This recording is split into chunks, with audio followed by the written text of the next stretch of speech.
그럼 이제 예비 소집부터 학교 가는 마음으로 한번 시작해 볼까요? 설렘 가득한 중학교 생활이라고 제목을 붙여봤습니다. 아마 많이 설레실 테고요. 학교도 어떤 아이들 만날지 많이 설레고 있습니다. 예비 소집일 날 가면 보통은 단편성고사를 봅니다.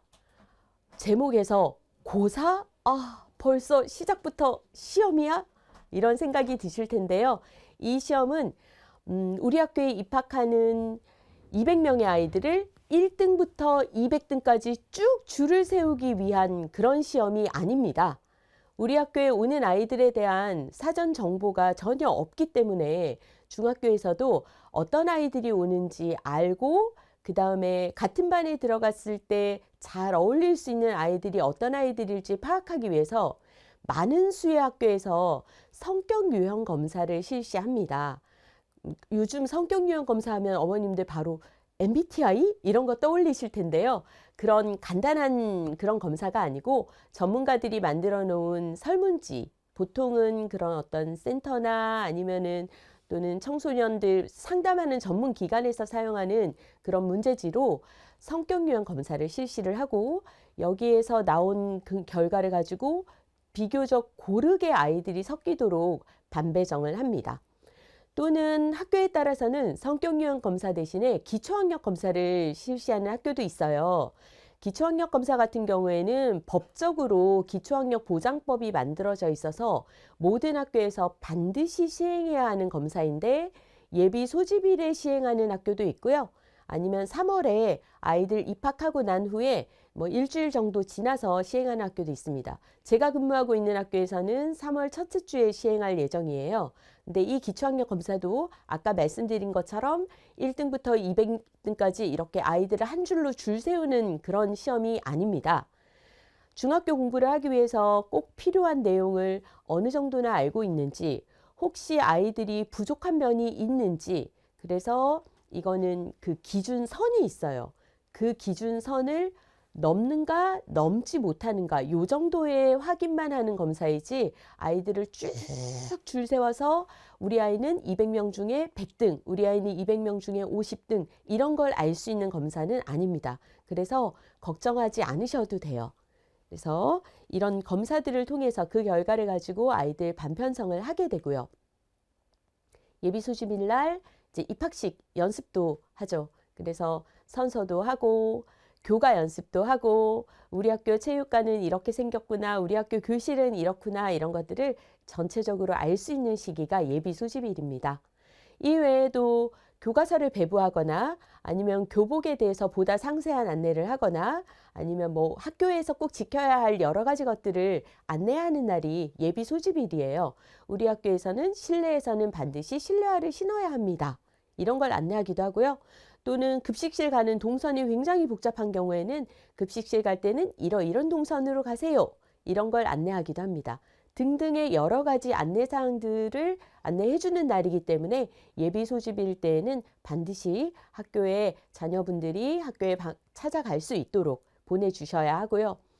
뭐 대기하는 시간이나 아니면 뭐 끝나고 나서나 아이들은 또 내가 다니게 될 학교 궁금해 하잖아요. 그러면 뭐 교실은 어디 있는지, 우리 1학년 교무실은 어디 있는지, 또는 뭐 화장실은 어디 있는지 이런 것들을 아이들에게 한번 학교 간 김에 이런 거 보고 와 하고 말씀해 주시면 아이들이 또 학교를 쭉 둘러보면서 학교 파악도 하고 그런 날이 예비 소집일입니다.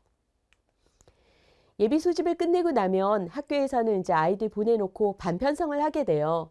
반편성에 대해서 굉장히 궁금해들 하시더라고요. 그래서 2월 마지막 주에 반편성 어떻게 되나요? 학교로 전화해서 물으시기도 하는데 그렇게 전화해서 물어보신다고 해서 몇 반입니다. 또는 어떤 아이와 같은 반이 됐습니다. 이렇게 알려드리지 않아요. 그러니까 학교에 전화는 안 하셔도 됩니다. 안 하시는 게 더 좋습니다. 반편성 너무 궁금해 하셔서 반편성 하는 저희 나름의 기준을 좀 말씀을 드리려고요.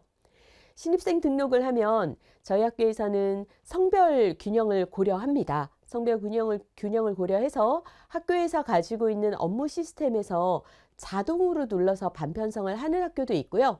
아까 말씀드린 것처럼 성격 유형 검사 같은 걸 통해서 그 검사 결과를 바탕으로 반편성을 하기도 합니다. 1차적으로 반편성을 하면 그 다음에는 이제 2번 기준으로 넘어가게 되는데요. 학교폭력 가피의 학생이 있거나 아니면 동명이인이 있거나 아니면 또는 쌍둥이거나 있거나 이런 등의 확인해야 될 요소들을 다시 살펴서 반조정을 하게 됩니다. 학교폭력 가피 학생인 경우에는 초등학교 때 학교폭력으로 전학을 간 학생이 같은 중학교에 배정되지 않도록 1차적으로는 교육청에서 다 조정을 합니다. 근데 혹시라도 그 과정에 누락이 됐거나 또는 이제 학교폭력 가해 학생이 한 학교만 전학을 간 게 아니라 이제 전학을 가고 또 다른 학교로 또 전학을 가고 또 전학을 가고 이렇게 여러 번 전학을 가게 되면 이제 다 걸러지지 않는 경우가 있어서 아주 드물게는 가해 학생과 피해 학생이 같은 학교에 배정이 되기도 해요. 그래서 그럴 경우에는 학교 안에서 조정을 합니다. 그 외의 경우 학교 폭력이 있었지만 뭐 서면 사과를 하고 화해해서 잘 끝났거나 그런 경우에는 굳이 분리하지는 않습니다. 화해해서 이미 관계가 돈독해지고 잘 지내는 경우들도 많기 때문에 그런 경우는 그냥 넘어가게 됩니다. 그리고 이제 그 다음에는 출석 번호를 부여하게 되는데요. 가나다 순으로 배열을 하거나 또는 뭐 생년월일 순으로 배열을 하거나 이거는 학교마다 자체 규정을 가지고 정하게 되는데 저희 학교는 가나다 순으로 출석 번호를 부여하고 있습니다. 여기까지 이제 말씀을 드려도 학부모님들이 너무너무 궁금해하세요. 어떤 친구랑 같은 반이 될지 또는 어떤 친구랑 꼭 같은 반이 안 됐으면 좋겠다라는 이야기를 학교로 전화를 많이 하시는데 많이 하셔도 들어드릴 수 없습니다. 학생의 개인적인 사항 제가 가로 열고 친밀도, 품행 이렇게 적어냈는데요. 요청해도 되나요? 아니요. 못 들어드립니다. 우리 아이는 사실은 수줍음도 많고 이러저러 해서 A라는 친구랑 초등학교 때에도 배려해 주셔서 뭐 4학년, 5학년, 6학년 꼭 같은 반이 됐었어요. 중학교 때도 꼭 같은 반이 되고 싶어요. 라고 하시는 전화들을 하는데요. 안 됩니다. 다른 친구들도 사귈 수 있는 기회도 줘야 되고요. 그리고 아이들이 조금 더 성장했잖아요. 그러니 우리 아이들이 또 다른 넓은 마음으로 다른 친구들을 사귈 수 있는 기회를 주는 것도 필요하기 때문에 개인적인 사항으로는 반배정에 반영하지 않습니다. 그럼 이제 수업 이야기 한번 해볼까요? 초등학교 때는 수업이 40분이었을 거예요. 중학교는 기본이 45분입니다. 45분 동안 수업을 하게 되고 그리고 초등학교에 비해서는 교과 교실이 훨씬 더 많습니다. 뭐 초등학교도 음악실, 과학실 이런 것들이 있었는데 중학교는 이런 특정한 교과에 특화된 교실들이 초등학교보다는 좀 더 많습니다. 그리고 또 어떤 일부 학교는 전 교과를 교과 교실로 운영하는 학교도 있어요. 그러면 1교시는 국어 시간에는 국어실에 갔다가 또 수학 시간에는 수학 교과실에 갔다가 이러면 아이들이 이동이 너무 많아지게 되는데 그럴 때에는 홈베이스를 둬서 이 홈베이스에서 아이들이 조금 휴식도 하고 같은 반 친구들과 이야기도 하고 그리고 홈베이스에 사물함을 쭉 두기 때문에 그 사물함에서 필요한 교과서나 자료를 가져가기도 합니다. 그리고 선생님이 초등학교 때는 물론 초등학교 때도 뭐 영어 선생님 따로 계시고 교과 전담 선생님 따로 계시지만 그래도 메인은 담임 선생님이잖아요. 담임 선생님 중심으로 해서 하루 일과를 보내게 된다면 중학교는 담임 선생님이 계시지만 담임 선생님 수업이 오늘 안 들었을 수도 있어요. 주로 교과 과목 전공 선생님들이 하루의 수업을 함께 쭉 진행을 해주시고요. 또 상담 선생님이 계셔서 아이들 마음이 좀 힘들거나 상황이 좀 중학교가 되면 아이들이 감정 기복이 심한 아이들이 좀 많아요. 그러다 보면 상담 선생님을 찾아가서 본인의 어려움을 이야기하기도 하고 그렇게 학교 생활을 하게 됩니다. 물론 담임 선생님을 찾아가서 상담을 하기도 하고 그렇습니다. 중학교가 되면 초등학교 때보다는 더 많이 강조하는 점이 스스로 해야 한다는 점을 더 많이 강조하고 있어요. 이제는 마냥 어린애가 아니잖아요. 어머님, 아버님들도 아마 이제는 좀 네가 알아서 해라 이런 말씀들 많이 하실 것 같아요. 중학생이 되면 처음 3월 동안에 1학년 담임 선생님들이 이제는 네가 알아서 해. 너희들이 찾아서 해. 이런 말씀들을 실제로도 많이 하십니다. 스스로 하는 역량을 키워줄 때가 됐고요. 수업 준비도 스스로, 그다음 학생 자치 부분에도 스스로 할 수 있게끔 학교에서 기회를 많이 주고 있고요. 보건실 이용 같은 경우에도 스스로 할 수 있도록 많이 지도하고 있습니다. 가정에서도 아니 왜 선생님이 이런 것도 안 챙겨줘 이렇게 생각하시지 마시고요. 또 우리 아이가 다 했나 안 했나 저녁에 전날 저녁에 앉아서 책가방 열고 같이 뭐 했어? 내일 뭐 했어? 뭐 했어? 이렇게 일일이 캐묻지 마시고 준비는 했니? 이 정도 질문으로 그래서 혼자 할 수 있게끔 기회를 줘보시면 어떨까 싶어요. 그래서 수업에 필요한 자료들도 스스로 챙기고 수행평가도 준비가 좀 필요한 경우에는 스스로 챙기고 학습 준비물도 스스로 챙길 수 있도록 믿어주시고 기다려주세요. 조금 놓치고 조금 잘못하면 또 어때요? 아이들은 조금 넘어지고 부딪히고 다치기도 하면서 크는 거잖아요. 그러니까 부모님들께서 조금 마음의 여유를 가지고 더 기다려주시면 우리 아이들 더 잘할 겁니다. 그렇게 더 잘할 수 있는 기회를 제공해 주는 게 학생자치 프로그램이에요. 초등학교보다 중학교의 학생자치가 훨씬 더 활발하고요. 중학교보다는 고등학교의 학생자치 프로그램이 훨씬 더 활발합니다. 왜냐하면 아이들이 거기에 맞춰서 더 크기 때문에요. 중학교의 학생자치는 학생회나 아니면 동아리들이 이제 자율 동아리라고 해서 방과 후에 말 그대로 아이들이 자율적으로 모여서 할 수 있는 동아리들이 초등학교보다는 중학교에 더 많아요. 고등학교는 더 많아요. 그리고 우리 학교뿐만 아니라 다른 학교와 함께하는 그런 어떤 동아리들, 예를 들면 기후행동 365 같은 경우에는 교육청에서 주관해서 여러 학교들이 연합해서 활동할 수 있도록 하는 그런 동아리들인데, 이런 동아리들을 통해서 아이들이 자기가 생각한 것들을 실천하고 또 그 결과 어떤 결과물, 성과물이 나오는 경험들을 하게 되는데, 그런 경험들이 아마 1시간 책을 보고 공부를 하는 것 못지않게 아이들을 많이 성장시킬 수 있는 기회가 될 테니 학생자치 프로그램에 아이들이 관심을 보이면 아유 공부할 시간도 없는데 뭘 그런 걸 하려고 해 라고 하지 마시고 적극 지원해 주세요. 참여할 수 있는 기회가 많으면 많을수록 아이들은 더 많이 잘하게 될 거예요. 그리고 보건실 이용 같은 경우에도 아이들이 스스로 이용을 하게 되는데, 개인적으로 먹어야 하는 약을 보건실에 맡기고 먹고 그러지 않습니다.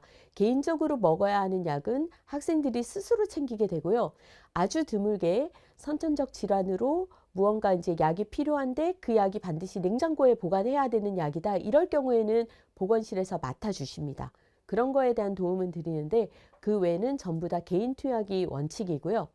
그 다음에 학교에서 의약품과 의약 외품을 구분하여서 지급하고 있어요.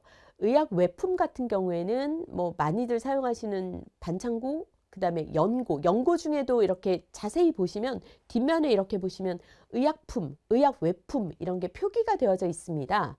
의약 외품 같은 경우에는 학교에서 의사가 아닌 사람들도 다 줄 수 있는 거기 때문에 선생님들이 다 주시기도 합니다. 보건 선생님 당연히 주시고요. 담임 선생님이 주시기도 합니다. 의약 외품은 그 왜 이렇게 넘어졌을 때 삐거나 했을 때 뿌리는 파스 이런 거 있잖아요. 그런 것들이 다 의약 외품에 들어가기 때문에 그런 건 교무실에 상비해 두고 아이들이 뭐 넘어져서 여기가 아파요, 욱신거려요 이럴 때는 그럼 이거 너 필요한 자리에 뿌려 이렇게 제공을 하는데, 의약품인 경우에는 전문 의료진에 의해서만 지급이 가능하기 때문에 학교 선생님들이 줄 수가 없어요. 아마 주변에 선배 학부모님들이 야, 우리 학교에 이런 일이 있었어? 이러면서 우리 애가 수련회 갔는데 버스에서 멀미약 먹여도 되는지 담임쌤이 전화를 하더라? 참 이상하지 않아? 왜 그런 것까지 학부모에게 전화해? 이런 말씀을 하시는 경우 혹시 들어보신 적 있으세요? 그거 멀미약이 의약품이기 때문이에요. 의약품은 교사가 줄 수 없습니다. 학생들이 의약품을 가지고 와서 본인이 부모님의 허락을 받고 먹는 것에 대해서는 개인 관리 영역인데 의약품은 줄 수 없고요. 만약에 그런 수련회나 이렇게 돼서 보호자가 긴급하게 줄 수 없는 상황이라면 일일이 다 전화를 합니다. 전화를 드려서 아이가 지금 이런 통증을 호소하고 이렇게 아프다고 하는데 약이 있는데 이 약을 먹여도 될까요? 이렇게 부모님 확인을 받고 그렇게 투약을 하게 법적으로 정해져 있어요. 그래서 그런 전화가 오면 왜 우리 학교에서는 이런 것까지 전화하지? 라고 생각하지 마시고 세세한 부분까지 다 학교에서 신경 써서 관리해 주는구나 하고 학교를 믿어주시면 더 좋겠습니다. 그 다음에 또 학교에서 중학교 1학년이 되면 자유학기를 비롯하여 현장 체험학습이 참 많아요. 현장 체험학습 때 이 부분이 항상 문제가 돼서 1학년 담임 선생님들께서 너무너무 머리가 아프다, 힘들다 이런 말씀들을 많이 하십니다. 길 찾기를 연습을 좀 시킬 필요가 있더라고요.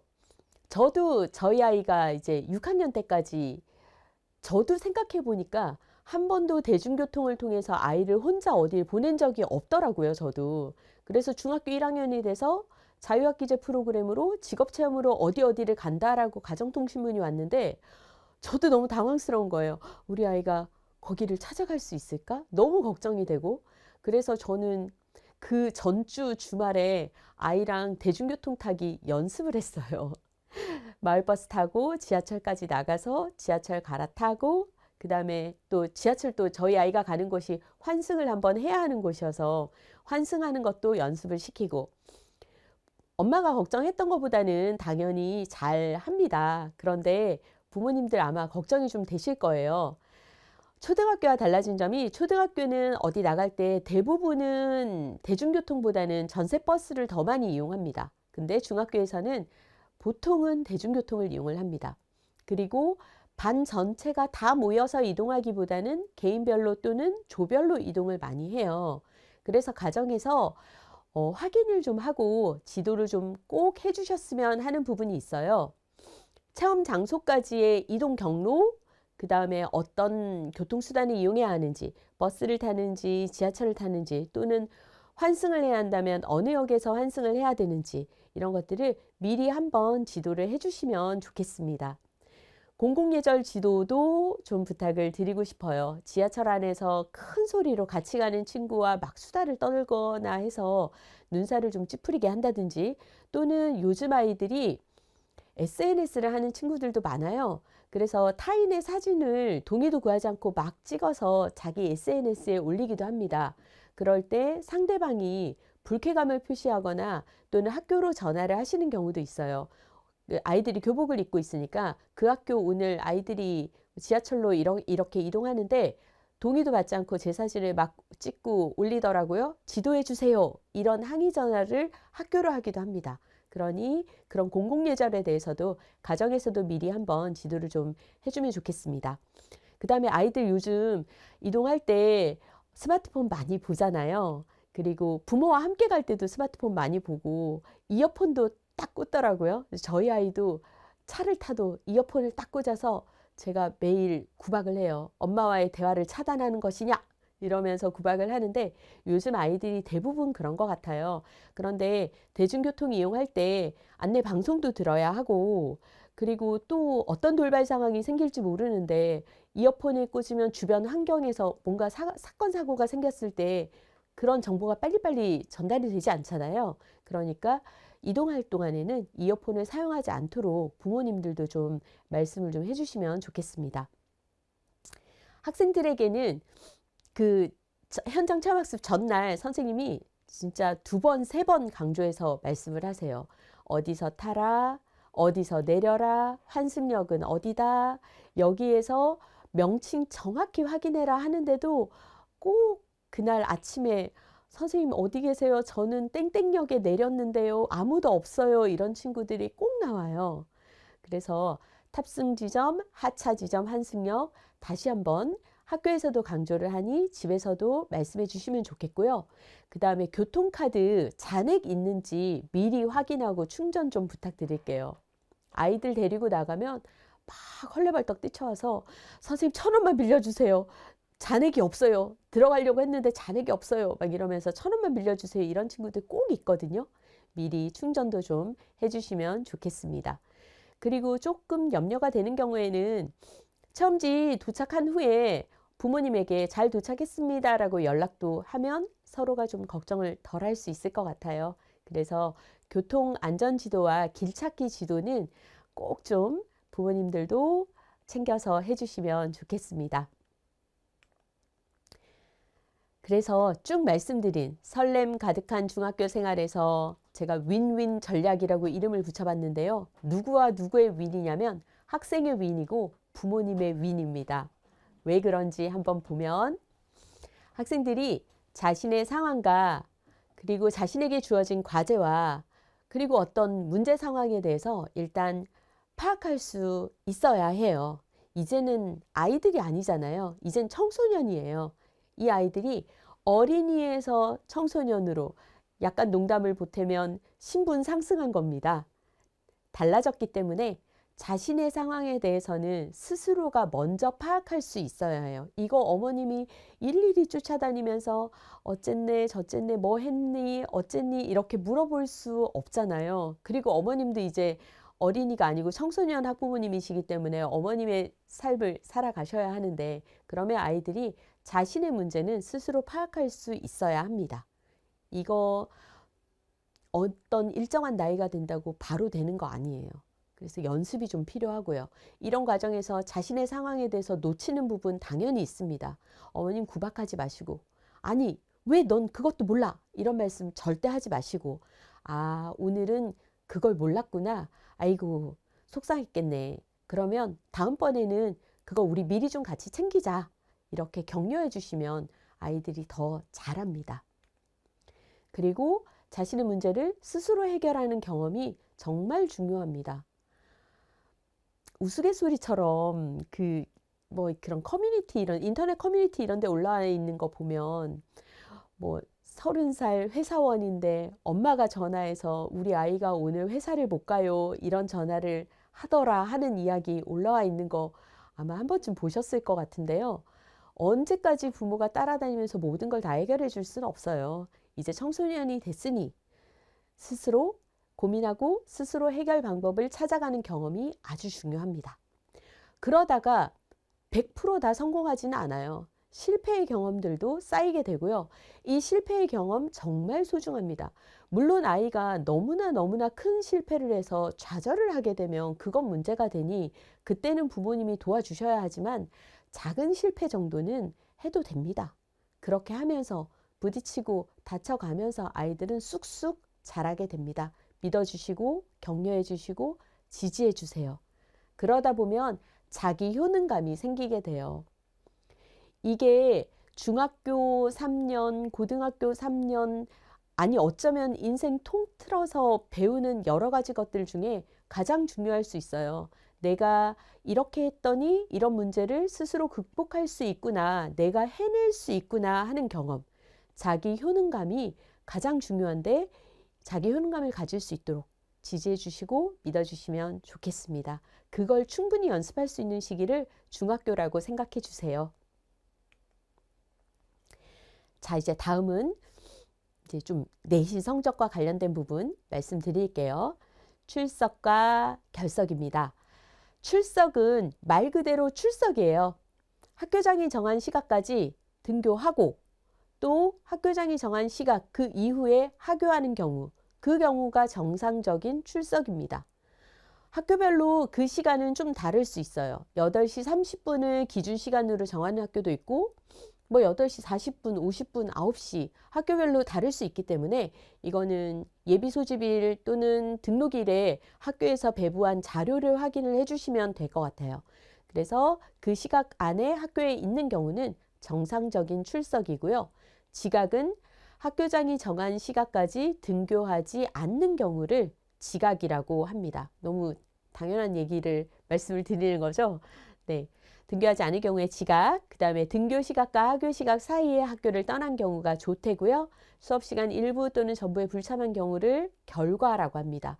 결과의 기준도 학교별로 달라요. 어떤 학교는 5분간 학교 교실에 없었을 경우에 결과라고 하기도 하고, 또는 10분, 뭐 15분, 많게는 15분까지도 결과를 주기도 합니다. 그래서 15분이 없으면 결과 이렇게 주기도 하는데, 어쨌든 결과라는 것도 있습니다. 출석해야 되는 날에 등교하지 않은 경우는 당연히 결석이 되는 거죠. 근데 지각, 조퇴, 결과, 결석이 한 번도 없는 친구들을 우리는 개근이라고 부릅니다. 그래서 1년 개근 또는 중학교 3년 개근. 요즘은 개근이 거의 없어요. 지각을 하거나 결석을 하거나 조퇴를 하는 친구들이 많고요. 옛날처럼 지금 어머님 아버님 학교 다닐 때처럼 아파도 꾹꾹 참고 학교에 앉아서 끝나는 시간까지 공부를 열심히 하는 것을 미덕으로 생각하지 않아요. 아플 때는 빨리 병원에 가서 진료를 받고 다음날 정상적인 컨디션을 유지할 수 있도록 준비를 하는 게 오히려 아이에게도 더 좋기 때문에 아픈 경우에는 조퇴들도 많이 합니다. 어쨌든 이게 한 번도 없고 출석으로만 이루어져 있을 때를 개근이라고 부릅니다. 출석과 결석, 개근에 대해서 이제 초등학교와 좀 달리 성적에 반영이 돼요. 내신 성적에 좀 반영이 되는 출석이 있고, 내신 성적에 반영이 안 되는 그런 결석, 출석, 결석이 있어서 이걸 좀 구분해서 말씀을 드려야 할 것 같아서요. 결석 중에 개근은 아니지만 우리 아이가 질병 결석을 했다. 너무너무 아파서 질병 결석을 했다. 일단 개근은 아닌데 너무 아파서 학교를 못 갔는데 성적까지 감점이 되면 너무 속상하잖아요. 그래서 질병 결석인 경우에는 내신 성적에 감점되지 않습니다. 질병 조퇴도 당연히 내신 성적에 감점되지 않습니다. 질병과 관련된 결석, 지각, 조퇴는 모두 다 내신 성적에 감점되지 않습니다. 그 다음 학교를 대표해서 어딘가 뭐 행사에 참여를 하거나 학교를 대표해서 교육청에 무언가 학생자치 뭐 회의에 참여를 하거나 이런 경우에도 당연히 내신 성적에 감점이 되지 않습니다. 근데 출석 인정 결석이 있어요. 보통은 학부모님들이 그냥 편히 쓰시는 용어로 체험학습 간다 이렇게 말씀을 하시는데 그 체험학습 말씀드리는 겁니다. 그 체험학습 같은 경우에도 내신 성적에는 감점되지 않습니다.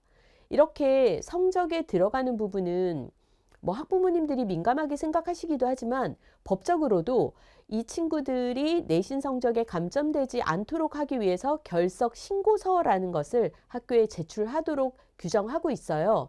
그래서 결석한 날을 기준으로 5일 이내에 질병인 경우에는 병원에 다녀왔다는 근거, 뭐 예를 들면 의사 선생님이 준 어떤 뭐 소견서라든지 아니면 약국에 다녀와서 받은 날짜가 적혀 있는 약봉투라든지 뭐 이런 것들을 결석 신고서에 그 내용을 적고 뒤에 증빙 자료를 첨부해서 학교에 제출을 하게 되면 다 내신 성적에는 감점되지 않습니다. 결석 신고서를 내지 않는 경우 저희는 다 미인정 결석이라고 하고요. 이 경우에는 내신 성적에 감점이 됩니다. 출석 점수에서 감점이 됩니다. 실제로 너무 아파서 질병 결석을 했다. 그런데 결석 신고서를 어떤 이유인지 모르겠지만 결석 신고서를 제출하지 않는다. 그러면 담임 선생님이 어떻게 할 수가 없어요. 증빙할 수 있는 자료가 없기 때문에 이런 경우에는 어쩔 수 없이 추후에라도 그날 당일 아침에는 어머님과 통화를 하고 이런 증상으로 너무 아파서 병원에 가겠습니다 하면 일단 담임 선생님이 질병 결석으로 체크를 합니다. 근데 5일이 지났는데도 결석 신고서를 제출하지 않는다면 그때는 어쩔 수가 없어요. 그러면 미인정 결석으로 변경을 하게 돼요. 이렇게 저희가 쓰는 기호가 있는데 이렇게 해서 미인정 결석으로 변경을 해서 이런 경우에는 내신 성적에 감점이 되게 됩니다. 그 다음 경조사 결석도 있어요.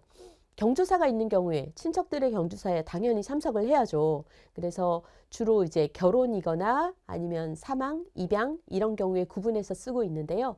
형제, 자매, 부 또는 모의 결혼에 자녀가 참석을 하기 위해서 결석을 한다. 이런 경우에는 1일간 경조사 결석으로 당연히 내신 성적 감점 안 됩니다. 인정 결석이 되고요. 학생 본인이 입양을 하고 입양과 어떤 적응 기간이 필요해서 결석이 필요하다면 20일까지 결석을 인정 결석으로 처리를 해주게 되고요. 사망인 경우에 지금 표에 나와 있는 것처럼 누구의 사망인가에 따라서 날짜는 조금 다르긴 하지만 경조사 결석으로 이것도 내신 성적에는 감점되지 않습니다. 사망인 경우에는 이제 보통 학교에서 증빙 자료로 사망 진단서를 요구하기도 합니다. 그래서 할머님이 돌아가셨습니다. 그러면 네, 그러면 결석 신고서에 사망 진단서 첨부해서 제출해 주세요. 이렇게 말씀을 하실 거예요, 담임 선생님들이. 그러면 거기에 필요한 서류 첨부해서 주시면 다 경조사 결석으로 처리가 되게 됩니다. 많이 궁금해 하시는 교회 체험 학습입니다. 교회 체험 학습인 경우에는 지금 제가 2025 중등 교회 체험 학습 지침을 가지고 왔는데 2025년 걸 가지고 온 이유는 아직 2026년에 대한 공문이 오지 않았기 때문이고요. 2026년에 교회 체험 학습 지침이 아마 2월 마지막 주나 3월 첫째 주 정도가 되면 학교로 교부가 될 거라고 생각이 되는데 크게 달라지지는 않을 거라 2025년 자료를 보셔도 충분할 거라고 생각이 돼요. 국내 체험학습과 국외 체험학습을 구분해서 운영을 하고 있습니다. 교회 체험학습으로 결석으로 인정하지 않는, 그러니까 내신 성적 감점이 되지 않는 인정해주는 기간이 국내의 경우는 학교별로 달라요. 학교의 규정이 정하는 범위 내의 기간이 인정이 되는 기간이고요. 국외의 경우에는 서울시 교육청에서 일괄로 정해놨습니다. 그래서 연속으로 10일 이내. 그런데 학교의 휴업일, 예를 들면 재량 휴업일이나 토요일이나 공휴일, 토요일, 일요일, 공휴일, 재량 휴업일은 이 기간에 포함되지 않아요. 그래서 재량 휴업일, 토요일, 공휴일을 다 포함해서 연속으로 쭉 하면 연속으로 14일, 15일 이렇게까지도 국외 체험학습이 가능한 상황이 되고요. 저기에 연속 10일은 학교 수업일 기준으로 연속 10일 이내에 국외 체험학습이 가능합니다. 그리고 국내와 국외를 합산한 총 허용 일수 또한 학교의 규정이 정하는 범위 내인데 이유는 국내 기준을 학교에서 정할 수 있기 때문이에요. 국내를 총 20일로 하되 연속으로는 5일밖에 안 된다. 이렇게 정하는 학교도 있을 수 있고요. 국내 총 20일로 하되 연속 20일도 가능하다. 이렇게 정해져 있는 학교도 있을 수 있습니다.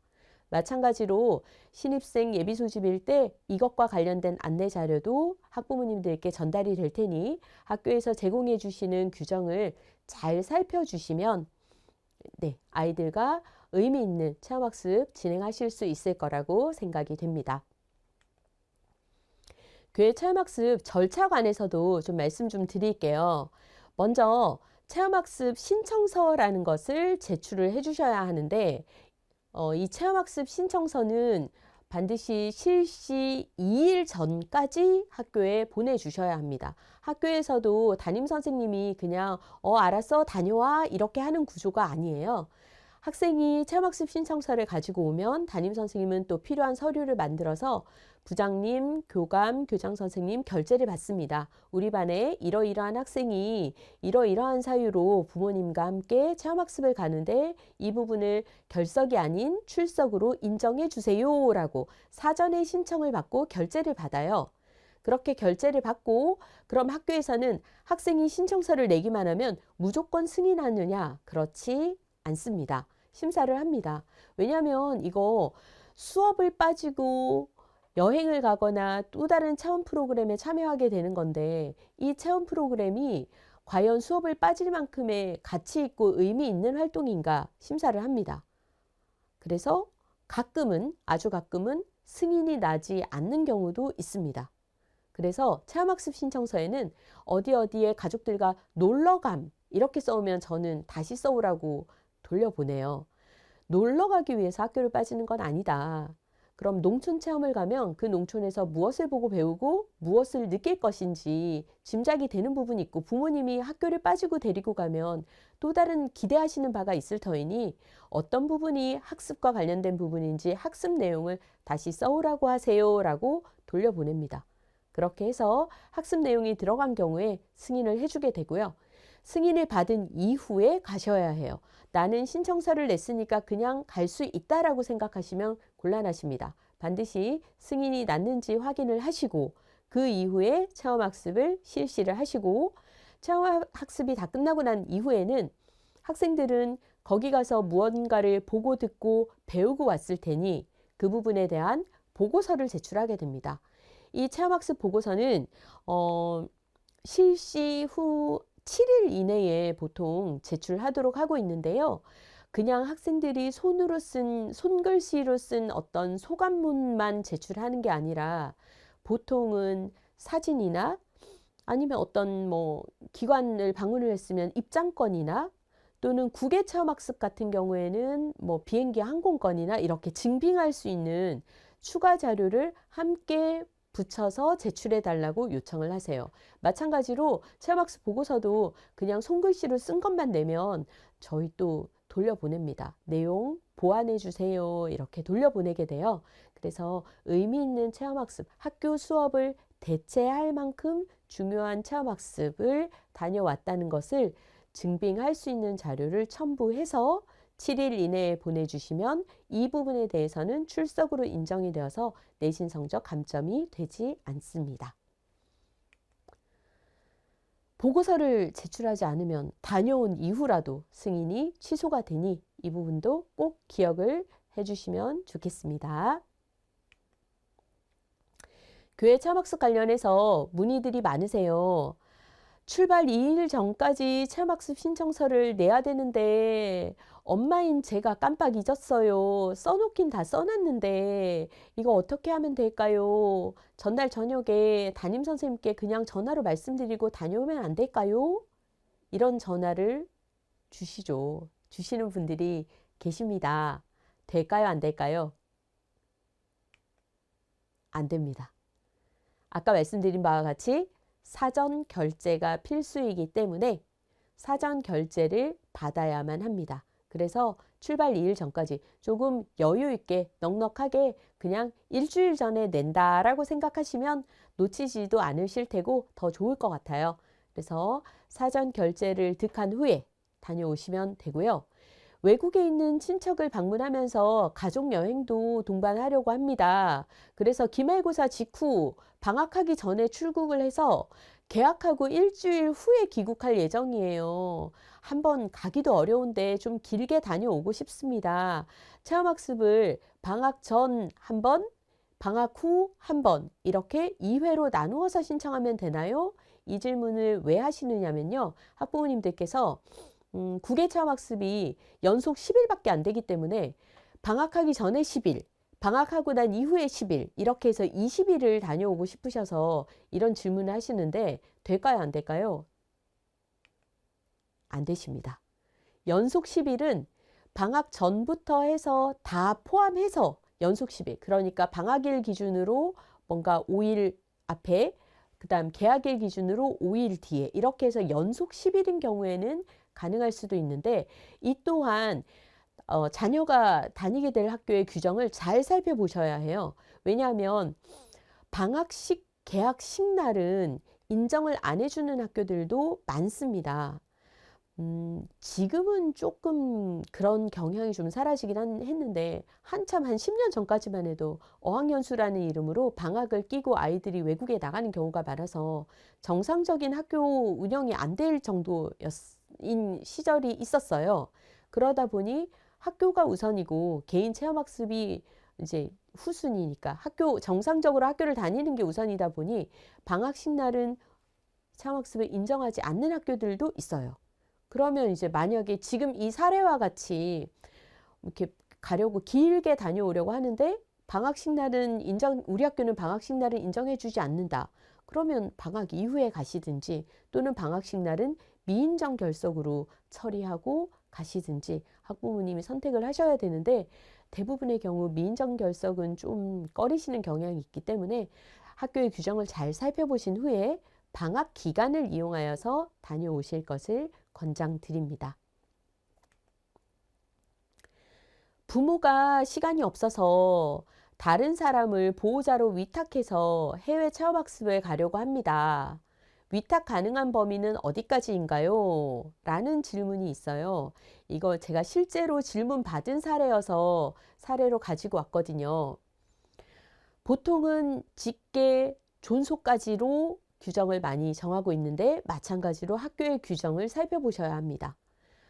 직계 존속이라면 우리 할아버지가 해외 학회에 이런 주제로 발표를 하러 가는데 귀한 기회라 아이가 좀 따라가서 할아버님 강연도 듣고 또 해외 문화체험도 하고 하려고 합니다. 이런 경우에 직계 존속까지는 가능하고 그 다음에 등본에 같이 거주로 되어져 있는 가족들까지는 허용하는 학교들도 있지만 안 되고 정확하게 부모님만 가능하다고 규정한 학교도 있습니다. 그러니 반드시 자녀의 학교의 규정을 살피셔서 다녀오고 난 후에 알았는데 이제는 그럼 어떻게 해요? 이렇게 질문하시는 사례가 발생하지 않도록 학교의 규정을 꼭 살피셔야 합니다. 그리고 일반적으로는 부모님 외에는 보통은 보호자로 위탁한 경우를 잘 인정하지 않고요. 많이 허용을 하면 할아버님, 할머님 정도까지 그 정도까지는 허용을 하는 경우도 일부 있습니다. 꼭 살피셔야 합니다. 그 다음에 아이가 사춘기라 사진 찍는 걸 너무너무 싫어해서 체험학습 보고서에 사진을 실으라고 하는데 아이 사진을 실을 수가 없어요. 보고서에 꼭 사진을 포함해야 하나요? 네, 이해가 됩니다. 저희 아이도 사진 찍는 걸 극도로 싫어하더라고요. 그래서 웬만하면 보고서에 넣어야 하니 사진은 꼭 찍어야 해 라고 해서 찍어 주시면 좋은데 아이가 너무너무 싫어하고 거부한다면 그 시설의 어떤 입장권이나 또는 이제 항공편 이용하신 경우에는 항공권, 그 다음에 또 뭐 기차표 그 티켓 이런 것들로 대신하기도 합니다.